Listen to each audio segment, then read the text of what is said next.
తోలి రాండి, అరణ్యంలో ప్రవేశపెట్టి రండి. శ్రీరామచంద్రుడు ఏ విధంగా సీతాదేవిని వదిలిపెట్టి రమ్మని ఆదేశాన్ని జారీ చేసినాడు. అక్కడ ఒక నిమిత్తము అపవాదము అని, ఇక్కడ ఈ ఉత్తమునికి ఒక నిమిత్తము. నాకు ఇష్టమైనటువంటి వస్తువులను ఆమె స్వీకరించడం లేదు, అట్లానే ఆమె ఇష్టమైనటువంటిది కాదు అని కాదు, ఆమె మీద అమితమైన ప్రేమ అనురాగాలు ఉన్నాయి ఉత్తమునికి బహుళపైన. రాజుగారు చెప్పినటువంటి ఆజ్ఞను శిరసావహించి రాజభటులు రథం పైన ఆమెను కూర్చుండబెట్టుకున్నటువంటి వాళ్ళై అరణ్యానికి తీసుకువెళ్ళినారు, అరణ్యంలో వదిలిపెట్టినారు. భార్య ఉన్నప్పుడు ఆమెను ఏ విధంగా ప్రేమించి అభిమానించి అనేక రకాల వస్తువులు పదే పదే ఆమెకిచ్చి ఆమె సంతోషపడ్డ విషయాన్ని చూడాలి అని ఆయన ఎదురు చూస్తూ ఉండేవాడు. ఆమె పోయిన తర్వాత ఇంకా అది ఎక్కువైపోయినది ఆ రాజుగారికి, ఆమె పైన ప్రేమ అనురాగం. కానీ క్షణికంలో వచ్చినటువంటి ఆ ఆవేశం ఏం చేసినది, తన భార్యను అరణ్యంలో వదిలిపెట్టేట్టుగా చేసి వచ్చినది.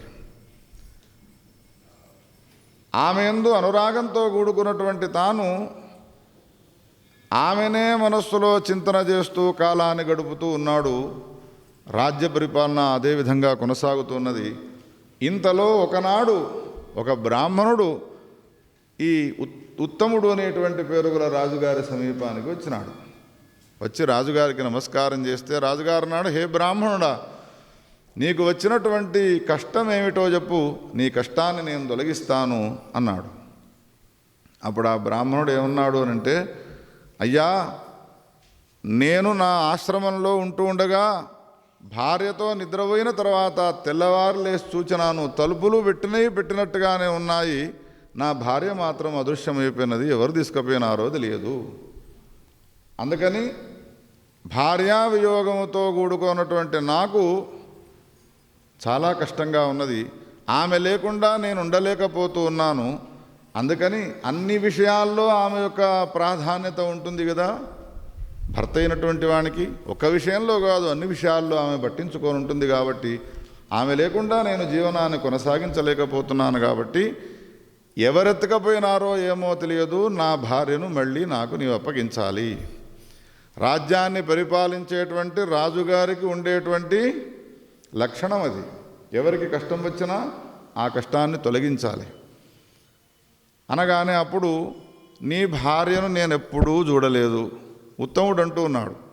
నా భార్యను నాకు తీసుకువచ్చి ఇవ్వు అనంటే ఎక్కడికి వెళ్ళి నీ భార్య ఇది అని తీసుకువచ్చి ఎవరినో తీసుకువచ్చి ఇవ్వడం నాకు ఎట్లా సాధ్యమవుతుంది? నీ భార్య యొక్క లక్షణం ఏమిటి, నీ భార్య ఎట్లా ఉంటుంది, దాని యొక్క స్వరూపాలు స్వభావము నాకంతా కూడా వివరించి చెప్పవయ్యా అన్నాడు. ఎవరు? ఉత్తముడు అనే పేరు గల రాజుగారు. ఎవరితో? బ్రాహ్మణునితో. అప్పుడు బ్రాహ్మణుడు చెబుతూ ఉన్నాడు తన భార్య ఎటువంటిది చెబుతున్నాడు. కఠోర నేత్రా సా అత్యుచ్ఛాహ్రస్వబాహు కృశానన విరూపరూపా భూపాల నిందామి తథైవతాం. ఎరుపెక్కినటువంటి కళ్ళు, పొట్టిగా ఉండేటువంటి శరీరము, లావుగా ఉండేటువంటి కడుపు, పొడుగ్గా ఉండేటువంటి చేతులు, చిన్నగా ఉండేటువంటి వెంట్రుకలు, అటువంటి ఆకారము కలిగినటువంటి నా భార్య. ఇక స్వభావాన్ని గురించి చెప్పాలి అంటే ఆమె ఆకారం ఎట్లా ఉన్నదో ఆమె స్వభావం కూడా అటువంటిదే స్వామి. ఒక్కనాడు కూడా నాకు ఇష్టమైనటువంటి వస్తువులను పదార్థాలను వండి పెట్టేది కాదు. ఎప్పుడు చూచినా కానీ ఇతరుల ఇళ్లలో కూర్చొని మాటలు మాట్లాడుతూ కాలాన్ని వెలుబుచ్చుతుంది. ఏ ఒక్క ధర్మకార్యాన్ని నేను ఆచరిస్తే నాతో పాటు సహకరించదు అని ఇటువంటి లక్షణాలు కలిగినటువంటి ఆడది ఎక్కడైనా నీకు దొరికితే నేను పోగొట్టుకున్నటువంటి నా భార్యను నాకు తీసుకువచ్చి ఇవ్వు అన్నాడు. అప్పుడు రాజుగారికి నవ్వు వచ్చినది. వచ్చి రాజుగారు ఏమంటూ ఉన్నాడు అంటే, ఇన్ని అవలక్షణాలతో కూడుకున్నటువంటి భార్య పోయినందుకు సంతోషపడాలి నీవు, దానికి బదులు బాధపడుతూ నా సమీపానికి వచ్చి అయ్యో అయ్యో నా భార్యను ఎవరో ఎత్తకపోయినారు, అందుకని నా భార్యను నాకు ఇవ్వు అని రావడం సమంజసంగా లేదయ్యా అన్నాడు. నాకు ఒక మాతామహుడు ఉండేవాడు. ఒకనాడు ఆయన ఇంటికి పోతే ఇంటి ముందట అమ్మమ్మ కనబడ్డది కుర్చీ వేసి కూర్చుండబెట్టినాడు. పైకి పోయి తాతగారిని అడిగినాం, తాతగారు ఎందుకు అమ్మమ్మను ఇంటి ముందట కూర్చుండబెట్టినావు అంటే, ఎవడన్నా ఎతకపోని అని కూర్చుండబెట్టినానురా.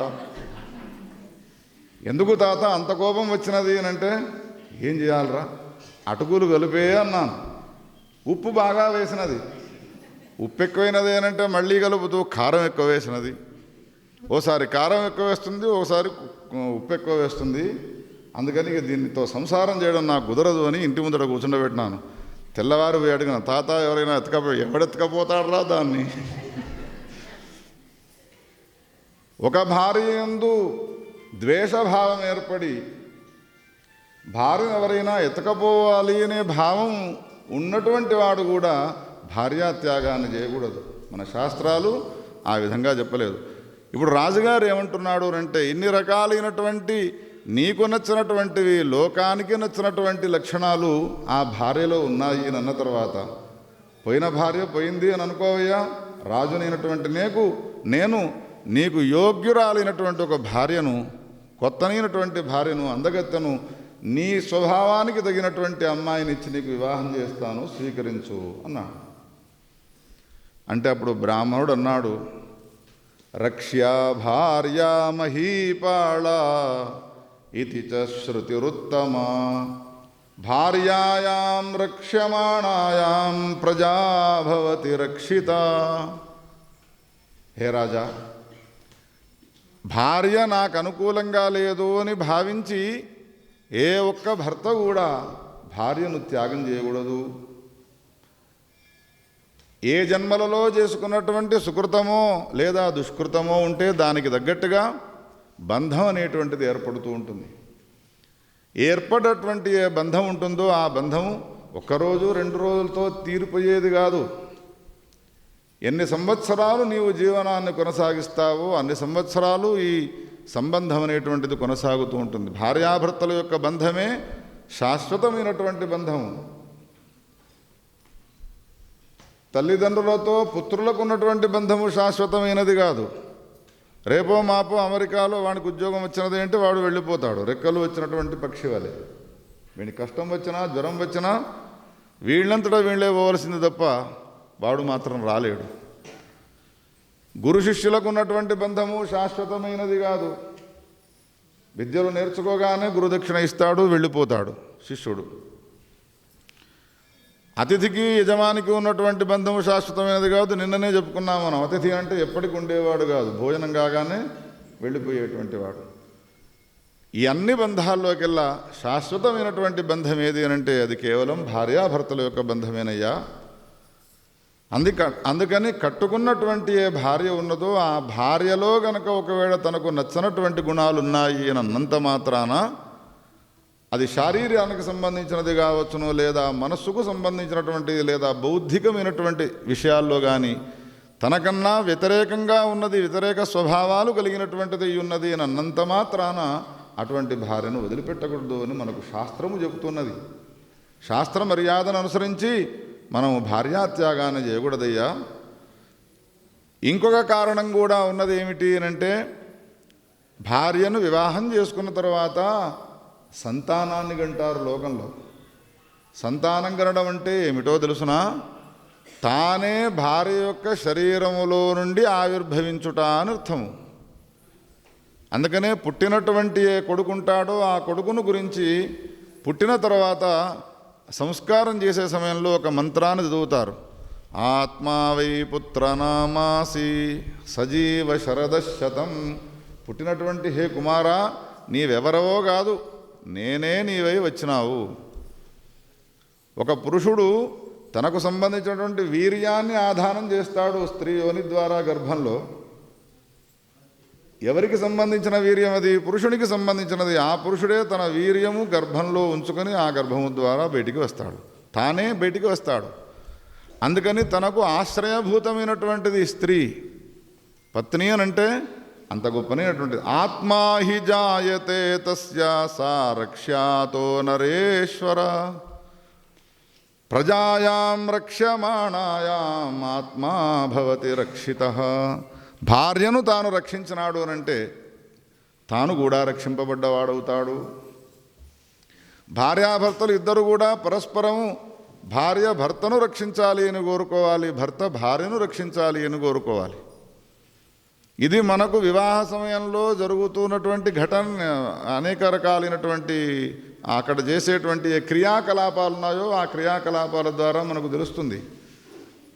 మంగళసూత్రాన్ని ధరించే సమయంలో వరుడు ఒక మంత్రాన్ని చదువుతాడు. ఆ మంత్రం అందరికీ తెలుసును. మాంగళ్యతంతునా నేనా మమ జీవన హేతునా అని అంటాడు. ఈ మాంగళ్యాన్ని నీ మెడలో కడుతున్నాను వరుడంటాడు వధువుతో. ఎందుకు కడుతున్నావు అని ఆమె ప్రశ్న వేసినట్టుగా చూస్తే, మమ జీవన హేతున, నా జీవనానికి హేతుభూతమైనటువంటి మంగళసూత్రాన్ని నేను మెడలో కడుతున్నాను. కట్టి ఏం చేస్తాడు మంత్రం చివర్లో, త్వం జీవ శరదాం శతం, నువ్వు 100 సంవత్సరాలు ఆరోగ్యవంతురాలవై ఉండు. ఎందుకు ఆమె ఆరోగ్యవంతురాలై ఉండాలి? నీ జీవనానికి హేతువైనటువంటి మంగళసూత్రం ఆమె మెడలో ఉన్నది కాబట్టి నీవు ఆమె యొక్క ఆరోగ్యాన్ని కోరుతున్నావు. మంగళసూత్ర ధారణ అయిపోయిన తర్వాత హోమాలు ఉంటాయి కొన్ని. ప్రధాన ప్రవేశ స్థాళీపాక హోమములోని చేయిస్తారు. అన్ని వర్గాల్లో పడిపోయినా ఒక బ్రాహ్మణ వర్గంలో కొంచెం నడుస్తూ ఉన్నాయి. ఇవాళ రేపు పెళ్ళిళ్ళన్నీ కూడా షార్ట్ కట్ చేస్తున్నారు కదా.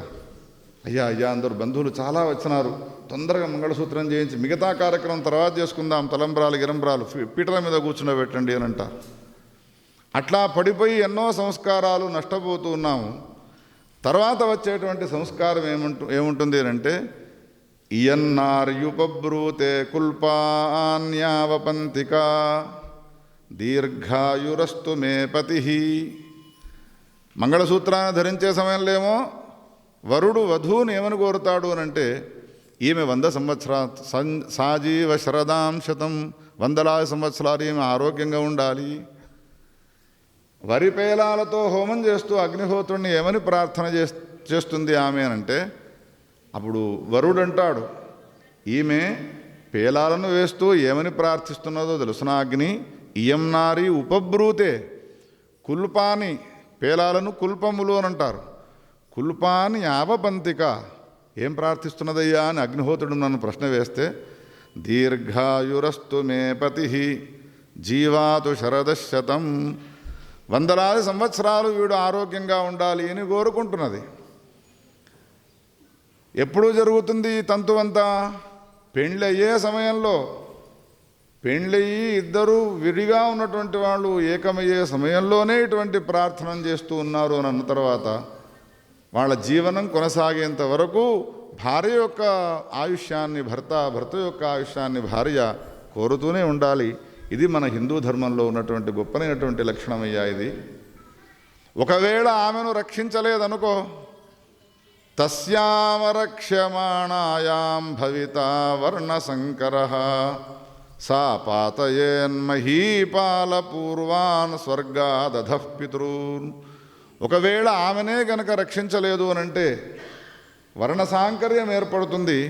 వర్ణసాంకర్యం వలన ఏమవుతుంది అనంటే, వాళ్ళు చేసినటువంటి పుణ్యం వలన పితరులు స్వర్గలోకానికి వెళ్ళుంటే వర్ణ సాంకర్యం పొందినటువంటి ఆడది తన వంశంలో పుట్టినది అని అంటే, అటువంటి సాంకర్యం కలిగినటువంటి స్త్రీని చూచి పితరులు ఇంకా 1,00,000 సంవత్సరాలు సుఖభోగాలు అనుభవించవలసిన వాళ్ళు ఉంటుండగా వాళ్ళ పుణ్యం అంతా నష్టమైపోయి కింద పడిపోతారు, నేలపైన పడతారు, నరకలోకానికి పోతారు.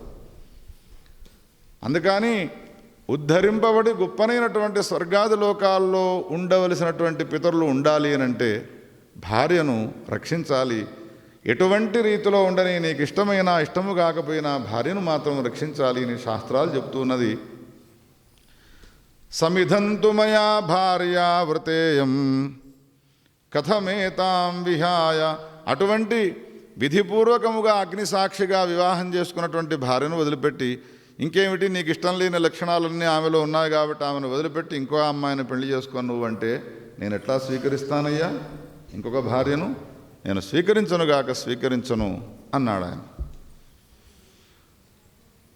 ఒకవేళ నీవు రాజువై ఉండి రాజ్యాన్ని పరిపాలన చేస్తాను, నేను నా ప్రజలకు ఏ విధమైనటువంటి కష్టాలు రాకుండా చూస్తాను అని ప్రతిజ్ఞ చేసి నీవు రాజ్యాన్ని పరిపాలించేవాడవైతే నాకు ఇటువంటి సలహాలు ఇవ్వడం పక్కన పెట్టి, పోగొట్టుకున్నటువంటి నా భార్యను నీవు నాకు తీసుకువచ్చి ఇవ్వు, నీ రాజ స్థానాన్ని నీవు నిలబెట్టుకో అని ఈ బ్రాహ్మణుడు తాం సమానయ రక్షాయాం భవానధి కృతోయతః ఈ విధంగా ప్రార్థన చేసినాడు.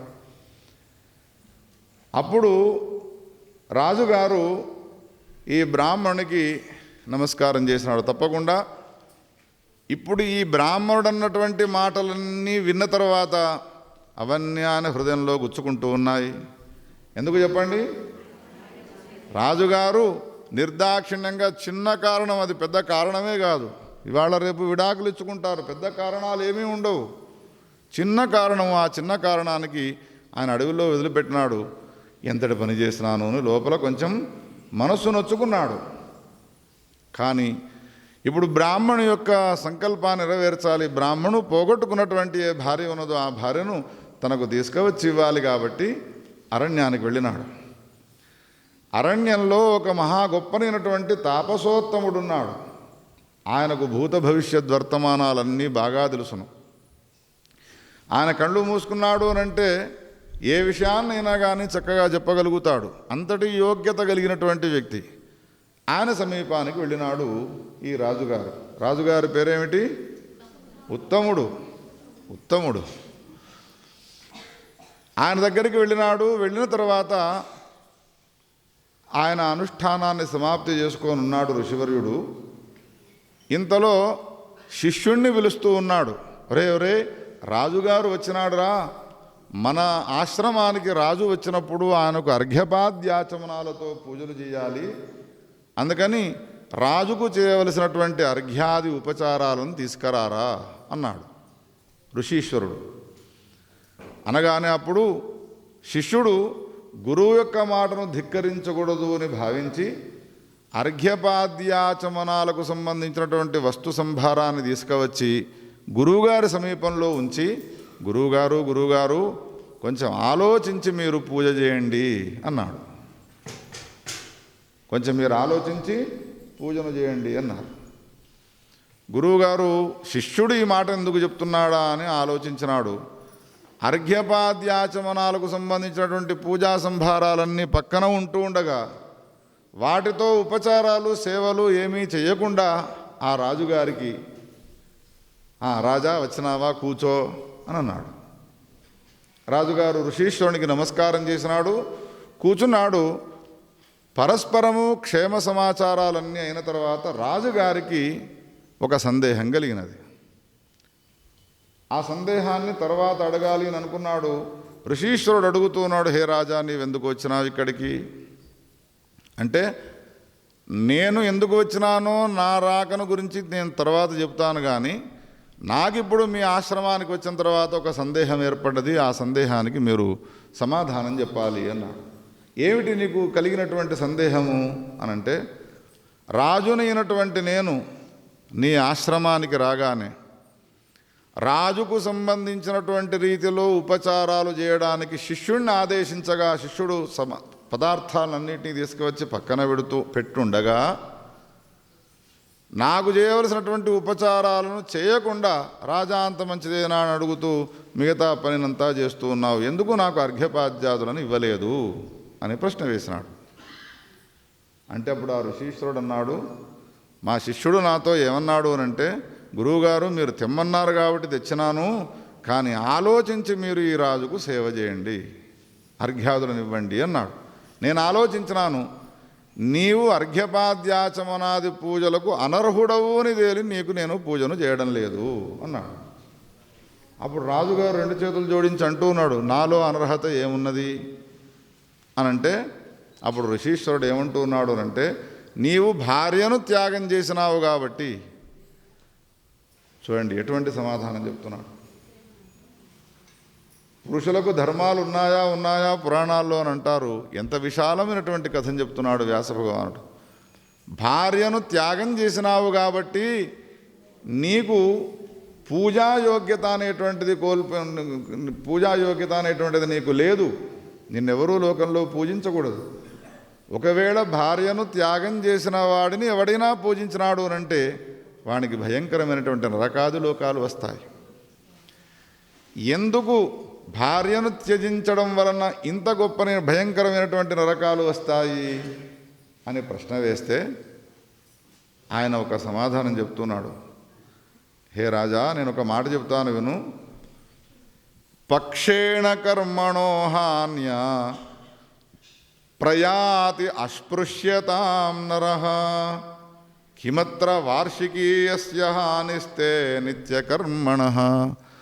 భార్య గనక ఒకవేళ సమీపంలో లేదు అనంటే భర్తకు నిత్య నైమిత్తిక కామ్యకర్మలు ఏవైతే ఉన్నాయో వాటిని అనుష్ఠానించేటువంటి యోగ్యతనే లేకుండా పోతుంది. నిత్య నైమిత్తిక కామ్యకర్మానుష్ఠానాలను చేసేటువంటి యోగ్యతనే లేనివాడైపోతాడు వాడు, భార్య గనక లేకపోయినట్టయితే. ఒక్కరోజు లేకపోతే ఏదో ప్రాయశ్చిత్తం చేసుకోవచ్చు, రెండవ రోజు లేకపోతే ఇంకేమైనా గొప్ప ప్రాయశ్చిత్తం చేసుకోవచ్చును. 15 రోజులు కనుక ఒకవేళ భార్య తన సమీపంలో లేదు అనంటే నిత్యకర్మలోపం అవుతే నిత్యకర్మలోపభూయిష్ఠుడైనటువంటి ఆ వ్యక్తిని ముట్టనే కూడదు ఎవరు. అస్పృశ్యతాం నరః. 15 రోజులు భార్యకు దూరముగా ఉన్నాడు, భార్య తన సమీపంలో లేదు అనంటే ఆ నరుడు అస్పృశ్యత, వాడు అస్పృశ్యుడైపోతాడు. వాడిని ముట్టుకోకూడదు. వాడిని ముట్టుకుంటే చండాలాదులను ముట్టుకుంటే భయంకరమైనటువంటి పాపం వస్తుందో ఆ పాపం వస్తుంది. అందుకని నీవు 15 రోజులు కాదు, నీ భార్యను త్యాగం చేసి సంవత్సరమైనది, ఇక నీకెట్లా పూజ చేయాలి చెప్పు నేను అన్నాడు. పత్న్యా అనుకూలయా భావ్యం యథాశీలేపి భర్తరి. నేను అనుకున్నటువంటి రీతిలో ఆమె మెదలడం లేదు కదా, అందుకని నా కోపం వచ్చి నేను ఆమెను వదిలిపెట్టినాను అనంటే వివాహం చేసుకున్న తర్వాత ఆమెను వదిలిపెట్టడము వదిలిపెట్టకపోవడం అనేటువంటిది నీ అధీనంలో లేదు, అది శాస్త్ర అధీనంలో ఉన్నది.